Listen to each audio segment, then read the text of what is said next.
Hey guys, welcome to YCC Yojit Cricket Chat. నేను మీ Sai and thank you so much for your love and support. And match number 44 LSG versus Rajasthan Royals. Rajasthan Royals has won the match and వీళ్ళు అసలు అన్స్టాపబుల్గా కనిపిస్తున్నారు Rajasthan Royals. అలా ఈ సీజన్కి ముందు మరి ఏం చేసి వచ్చారో తెలియదు కానీ అసలు దే ఆర్ సూపర్బ్. 9 మ్యాచ్ల్లో 8 నెగ్గారు.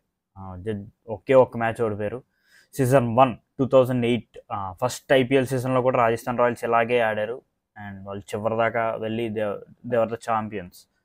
మరి చూడాలి రాజస్థాన్ రాయల్స్ ఈ ఇయర్ కూడా ఛాంపియన్గా నిలుస్తారో లేదో. But they are playing almost they are qualified into playoffs. ఇంకా వాళ్ళకి 5 మ్యాచెస్ ఉన్నాయి. 5 మ్యాచెస్ హ్యాపీగా ఆడుకోవచ్చు వాళ్ళు అండ్ వాళ్ళ కీ ప్లేయర్స్కి రెస్ట్ కూడా ఇచ్చుకోవచ్చు. ఆ కంఫర్ట్ ఉంది వాళ్ళకి. And very good match. అండ్ ఈ మ్యాచ్ ఒక్క రాజస్థాన్ రాయల్స్కే కాదు, సంజు శాంసన్ కూడా చాలా crucial match. Because it is KL Rahul versus Sanju Samson. ఇద్దరు ఆల్మోస్ట్ టాప్ ఆర్డర్ బ్యాట్స్మెన్స్, ఇద్దరు కీపర్స్, ఇద్దరు ఆ టీంకి respective captains. So world cup స్క్వాడ్కి వీళ్ళిద్దరిలో ఒకరికే ఛాన్స్ ఉంటుంది, అది అందరికీ తెలుసు. ఆల్మోస్ట్ ఒక కీపర్ ఆల్రెడీ ఫిక్స్ అయిపోయాడు, ఇట్ ఈజ్ రిషబ్ పంత్, అందులో డౌటే లేదు. రిషబ్ పంత్ కాకుండా సెకండ్ కీపర్ కోసం వీళ్ళిద్దరూ struggle there is a fight between these two. And ఇద్దరు బాగా ఆడారు ఈ మ్యాచ్లో. రాహుల్ ఒక 76 కొట్టాడు, సంజు ఒక 71. But strike rate is the difference. Rahul strike rate 158 ఉంటే Sanju strike rate was 215. That two middle ఆర్డర్లో వచ్చి, నాట్ ఓపెనింగ్ న్యూ బాల్ కాదు, వన్ డౌన్లో వచ్చి ఆడాడు సంజు. సో డెఫినెట్గా సంజుకి ఈ బ్యాటిల్ ఫేవర్గా వెళ్ళిందని అనుకుంటున్నాను. I think Sanju is better option. But credibility ప్రకారం చూస్తే రాహుల్ ఈజ్ వే హెడ్. కానీ Sanju the way he is playing this IPL, he's almost second ప్లేస్లో ఉన్నాడు Sanju, highest run orange cap రేస్లో విరాట్ కోహ్లీ కింద. So good match for Sanju. And మనం ఇంకోటి కూడా అనుకున్నాం, రాజస్థాన్ అందరూ కూడా టచ్లోకి వచ్చారు. జైస్వాల్ టచ్లోకి వచ్చాడు, బట్లర్ వచ్చాడు, సంజు ఈజ్ ఫస్ట్ నుంచి ఫామ్లో ఉన్నాడు, రియాన్ పరాగ్ ఫస్ట్ నుంచి ఫామ్లో ఉన్నాడు. చివరిలో Rovman Powell and Shimron Hetmyer hitting big hits. ఒక్క player is not still under runs అనుకున్నాం, ఈజ్ ధ్రువ్ జురెల్ ఇంకా తన ఫామ్ అనండి లేకపోతే ఒక ఫ్లోలోకి రాలేదు అనుకున్నాం. బట్ ఆల్ అవుట్ కూడా తీరిపోయింది రాజస్థాన్ రాయల్స్కి. He's back to runs and he's back to form. 52 not out, 34 balls. ఒక మంచి పార్ట్నర్షిప్ బిల్డ్ చేశాడు వాళ్ళ కెప్టెన్తో, సంజు శాంసన్తో. So really good match for Rajasthan Royals. And ఈ మ్యాచ్ 200 రాలేదబ్బా. అఫ్ కోర్స్ వీళ్ళిద్దరి మధ్య, లక్నో అండ్ రాజస్థాన్ మీద వీళ్ళిద్దరి మధ్య జరిగిన మ్యాచ్లో ఎక్కడా కూడా అసలు 200 అనేది రాలేదు ఇప్పుడు దాకా. ఆల్మోస్ట్ 4 మ్యాచ్లో ఇది 5వ మ్యాచ్. అండ్ వరుసగా 200s కొట్టడమే కాదు, చేసేస్తున్నారు కదా. ఆల్మోస్ట్ ముంబై కూడా ఆల్మోస్ట్ చేసినంత పని చేసింది. 10 runsతో వాళ్ళు ఓడిపోయారు. సో ఈ మ్యాచ్ అయితే 200 రాలేదు. బట్ 200 వచ్చే పొజిషన్లోనే ఉన్నారు Lucknow. They are in very good position 15 ఓవర్స్కి. I think Rajasthan won the toss and ask Lucknow to bat first. And స్టార్టింగ్లోనే దే లాస్ట్ 2 crucial wickets. ఆ మ్యాచ్ ఫస్ట్ మ్యాచ్ అవ్వకుండానే ఇక్కడ 2 వికెట్లు పడిపోయాయి. ఫస్ట్ ఓవర్లో డికాక్ ఫామ్ అనేది కొంచెం స్ట్రగుల్ అవుతున్నాడు డికాక్. ఫస్ట్ ఓవర్లోనే డికాక్ అవుట్ అయిపోయాడు for Trent Boult, clean bowled. అప్పుడే 2 4లు కొట్టి మంచి ఊపు మీద కనిపించాడు కానీ is not at his best. And second ఓవర్లో మళ్ళీ last match centurion, last match వాళ్ళ hero Hulk Stoinis 3 dot ball ఆడి 4వ బాల్ తను కూడా clean bowled. Sandeep Sharma almost వాళ్ళు 2 ఓవర్స్కి 11 for 2. ఆల్మోస్ట్ వాళ్ళు టాప్ ఆర్డర్లో 2 crucial ప్లేయర్స్ని వాళ్ళు పోగొట్టుకున్నారు. అక్కడ దీపక్ హుడా వచ్చాడు. Deepak Hooda and Rahul crucial partnership, almost 110 runs partnership అది. చాలా బాడారు ఆ పీరియడ్లో. They are looking very good. వాళ్ళు అశ్విన్ని, చహల్ని అందరినీ కొట్టారు. అసలు దీపక్ హుడా అయితే the way he played, his timing of shots superb. కాకపోతే లక్నో వాళ్ళు ఏం జరిగిందంటే వాళ్ళు అన్ని 4లో కొట్టారు. 6లో ఓన్లీ 2 6లు పడ్డాయి, అది రాహుల్ కొట్టాడు. మిగతా అన్నీ కూడా 4లే, ఆల్మోస్ట్ ఒక 24 కొట్టినట్టున్నారు. అండ్ దీపక్ హుడా అవుట్ అయ్యే టైంకి they were in a very good position, 12 overs 126 for 3. And తర్వాత రాహుల్ స్టార్టింగ్లో పవర్ ప్లే మిగిలిన ఓవర్స్లో హీ ప్లేడ్ పవర్ ప్లేలో వాళ్ళకి 45 runs ఎంతో వచ్చినట్టున్నాయి. అక్కడ రాహుల్ చాలా బాగా స్టార్ట్ చేశాడు, కానీ తర్వాత ఎప్పుడైతే బాల్ ఓల్డ్ అయిందో అక్కడ రాహుల్ స్లో అయిపోయాడు. అక్కడ రాహుల్ కొంచెం పుంజుకుంటే బాగుండేది. But 15 overs they are in very good position. 15 ఓవర్లకి 150 for 3. సో డెఫినెట్గా లక్నో సూపర్ జైంట్స్ ఒక 220. అప్పుడు రాహుల్ క్రీజ్లో ఉన్నాడు, నిక్లెస్ పురాన్ ఉన్నాడు, తర్వాత Ayush Badoni, Krunal Pandya to come. So డెఫినెట్గా లాస్ట్ 5 ఓవర్స్లో మనం ఎంత తక్కువలో వేసుకున్నా కనీసం 60 runs రావాలి. సో 210 గ్యారంటీ అనుకున్నాం. But they fail to get into it. వాళ్ళు 15th ఓవర్లో ఫస్ట్ బాల్కే దే లాస్ట్ నిక్లెస్ పురాన్ ఎందుకో అస్సలు కంఫర్టబుల్గా అనిపించలేదు ఈ మ్యాచ్లో. 11 balls 11 runs, అక్కడ దే లాస్ట్. తర్వాత ఆయుష్ బోధని వచ్చాడు. Ayush Badoni is playing, but again in the 18th over Rahul lost his wicket. Rahul అయిపోయాడు. అవిష్కాన్ రాజస్థాన్ రాయల్స్ డెత్ బౌలింగ్ మటుకు భలే ఉందబ్బా. అవిష్కాన్ కానీ, సందీప్ శర్మ, ట్రెంట్ బోల్ట్ కూడా ఈ మ్యాచ్ డెత్ ఓవర్లో ఒక ఓవర్ వేశాడు, bowled superbly well. Sandeep Sharma గురించి అయితే చెప్పక్కర్లేదు, హీస్ ఎ మాస్టర్. స్టార్టింగ్ ఓవర్స్లో వికెట్ తీస్తాడు, డెత్ ఓవర్స్లో కూడా హీల్ బౌల్ రియల్లీ వెల్.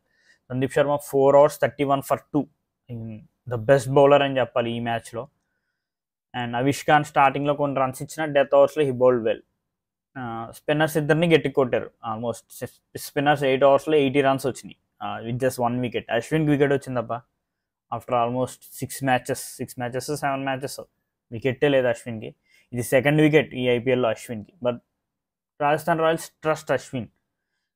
బ్యాట్తో కూడా హీల్ కాంట్రిబ్యూట్. సో వాళ్ళు అశ్విన్ కంటిన్యూ చేస్తూనే ఉన్నారు, ఎక్కడ కూడా పక్కన పెట్టలేదు అశ్విన్ని. ఇంజరీ వల్ల ఏదో పక్కన పెట్టినట్టున్నారు అంతే. So last 5 overs they got just around 46 runs, అంటే ఆల్మోస్ట్ 9 runs per over వచ్చింది. So it's not enough. 196 ఈ ట్రెండ్లో 196 is not enough. That to pitch better అవుతుంది బ్యాటింగ్కి సెకండ్ హాఫ్లో. 196 అండ్ రాజస్థాన్ వాళ్ళు దిగారు బ్యాటింగ్కి. They got a very good start from Jaiswal and Buttler అయితే సూపర్బ్ షాట్స్ ఆడాడు స్టార్టింగ్లో. జైస్వాల్ కూడా ఫస్ట్ 2 ఓవర్లు చాలా బాగా ఆడాడు, తర్వాత కొంచెం కనెక్ట్ అవ్వట్లా. He's going for big shots. జైస్వాల్తో ఇదే ప్రాబ్లం, బిగ్ షాట్స్ హ్యూజ్ షాట్స్కి వెళ్తాడు. అది కనెక్ట్ అయితే ఓకే, లేకపోతే లో స్కోర్కి వెళ్ళిపోతాడు. అండ్ అలాగే పవర్ ప్లే అయ్యేసరికి the last Buttler 6 overs 60 for 1. But వాళ్ళ మ్యాక్స్ స్కోరింగ్ వచ్చేసింది 6 overs 60 అంటే they are in very good position. So ఇంకా 14 oversలో then is just 136. But next ఓవర్లోనే జైస్వాల్ కూడా అవుట్ అయిపోయాడు. స్టైనిస్కి ఒకే ఒక్క ఓవర్ ఇచ్చాడు, 3 runs ఇచ్చి 1 wicket తీశాడు. బట్ ఎందుకు మళ్ళీ స్టోయినిస్కి మళ్ళీ బౌలింగ్ ఇవ్వలేదో నాకు అర్థం కాలేదు. మేబీ సంజు అండ్ రియన్ పరాగ్ ఉన్నారని, ఇద్దరు రైట్ హ్యాండర్స్ అని చెప్పి ఇవ్వలేదా ఏంటో మరి. అండ్ ఈవెన్ రియన్ పరాగ్ కూడా ఒక 6 కొట్టాడు. రియన్ పరాగ్ కూడా లాస్ట్ 6 ఫర్ మిశ్రాని ఆడించారు ఈ మ్యాచ్లో. And Mishra 2 overs 20 for 1.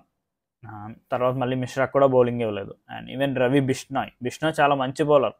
1 over 16 runs కొట్టారని చెప్పి మళ్ళీ ఇంకా బిష్నాయ్కి బౌలింగ్ ఇవ్వలేదు. కొంచెం డిఫెన్సివ్గా వెళ్ళాడేమో అనిపించింది రాహుల్. అండ్ అక్కడ 9 oversకి వాళ్ళు 78 for 3, వాళ్ళు కొంచెం డిప్ అయింది డెఫినెట్గా. 3 overs స్కోరింగ్ అనేది రాలేదు. బట్ అక్కడ Sanju Samson, the partnership between Sanju and Dhruv, అక్కడ మ్యాచ్ అయిపోయింది. They just seal the match. It's a very big partnership, almost 120 runs partnership. అసలు ఎక్కడ సంజు స్కోరింగ్ రేట్ డౌన్ అవ్వలేదు. అక్కడి నుంచి ప్రతి ఒక్కరిని కొట్టాడు, మోషిన్ ఖాన్ని, ఠాకూర్ని. సూపర్ బ్యాటింగ్ సంజు దగ్గర నుంచి. అసలు 200 స్ట్రైక్ రేట్ మెయింటైన్ చేస్తూ ఎక్కడ స్కోరింగ్ రేట్ని డౌన్ అవ్వకుండా చేశాడు. పక్కన వికెట్లు పడిపోయినాయి, 3 quick wickets. అక్కడ స్కోర్ని బిల్డ్ చేయాలి, ప్లస్ ఒక స్కోరింగ్ రేట్ కూడా డౌన్ అవనేకూడదు. So super batting from Sanju Samson, అందులో డౌటే లేదు. ఇక్కడ కనుక ఇంకొక వికెట్ పడిపోయి ఉంటుంటే, ఇఫ్ సంజు శాంసన్ కానీ సపోర్ట్ ఇచ్చే ధ్రువ్ కానీ అయిపోయి ఉండుంటే మేబీ కొంచెం టైట్ అయ్యేదేమో చివరిలో, బికాస్ రామన్ పౌల్ అండ్ షెవ్రాన్ హిట్మర్ వాళ్ళు చివరిలో వచ్చి బిగ్ హిట్టింగ్ చేయగలరు, అండ్ స్టార్టింగ్లో they they cannot play that freely. But వాళ్ళకి చాలా మంచి పార్ట్నర్షిప్ దొరికింది ధ్రువ్ జురెల్ దగ్గర నుంచి. ఒకవేళ అక్కడ కానీ వికెట్ పడి ఉంటే డెఫినెట్గా అశ్విని పంపేవారేమో వాళ్ళు. ఒకవేళ 10th ఓవర్ దగ్గర ఇంకో వికెట్ పడిపోయి ఉంటే they will definitely stand Ravichandran Ashwin up the order. అదే టాక్టిక్స్ ఫాలో అవుతున్నారు వాళ్ళు. అండ్ చివరిలో you got 2 big hitters, Rovman Powell and Shimron Hetmyer. And ఈ మ్యాచ్లో లక్నో బౌలింగ్ కంప్లీట్గా ఫెయిల్ అయిందని చెప్పాలి. మోషన్ ఖాన్ వికెట్ రాలేదు, 52 రన్స్. యష్ ఠాకూర్కి ఒక వికెట్ వచ్చింది, 50 రన్స్. మార్కస్ స్టోయినిస్ చాలా బాగా బౌలింగ్ చేశాడు, మళ్ళీ ఇంకొక ఓవర్ కూడా ఇవ్వలేదు కనీసం స్టోయినిస్కి. And really good match for them. Rajasthan Royals almost look set, they are on top of the table happily. And ఈ మ్యాచ్ రాజస్థాన్ నెగ్గడం వల్ల లక్నో ఓడిపోవడం వల్ల ఏమైందంటే ఢిల్లీ కానీ, చెన్నై కానీ, గుజరాత్ అందరూ కూడా ఊపిరి పీల్చుకున్నారు. ఎందుకంటే ఈ మ్యాచ్ కనుక లక్నో నెగ్గుంటే దే స్ట్రైట్ అవే సెకండ్ పొజిషన్లోకి వెళ్ళిపోయేవాళ్ళు. వాళ్ళు ఓడిపోయారు కాబట్టి 4th పొజిషన్లో ఉన్నారు, లేకపోతే సెకండ్ పొజిషన్లోకి వెళ్ళిపోయారు. కోల్కతాని, సన్ రైజర్స్ని కూడా కిందకి గెంటి. సో చాలా టీమ్స్ ఊపిరి పీల్చుకున్నాయి. రాజస్థాన్ ఎప్పుడైనా అంతే, ఒక టీం అలా కంటిన్యూస్గా నెగ్గుతున్నప్పుడు డెఫినెట్గా కింద బాటమ్ ఆఫ్ ద టేబుల్ ఇంట్రెస్టింగ్గా మారుతాయి సమీకరణాలు. So very good match. రాజస్థాన్కి నెక్స్ట్ మ్యాచ్ వచ్చేసి it is Sun Risers Hyderabad. ఈ మ్యాచ్ కోసం నేను కూడా వెయిట్ చేస్తున్నాను. Hyderabad versus Rajasthan, how they attack, ఎలా ఆడతారని. అండ్ లక్నోకి next match is between Mumbai Indians versus LSG. ఇది కూడా ఇంట్రెస్టింగ్ మ్యాచే. ముంబైకి సిచ్యువేషన్ అనేది చాలా టఫ్ అయింది లాస్ట్ మ్యాచ్ ఓడిపోవడంతో ఢిల్లీ మీద. చూడాలి హౌ ఇట్ పేస్. ముంబైకి మంచి లక్నోకి నెక్స్ట్ అన్ని మ్యాచ్లు కూడా కొంచెం టఫే. కేకేఆర్తో ఉంది, సన్ రైజర్స్తో ఉంది, ఢిల్లీ క్యాపిటల్స్తో ఉంది, మళ్ళీ అగైన్ ముంబై ఇండియన్స్తో ఉంది. సో చూడాలి. And thank you so much. Please like, share and subscribe if you like my content. Thank you.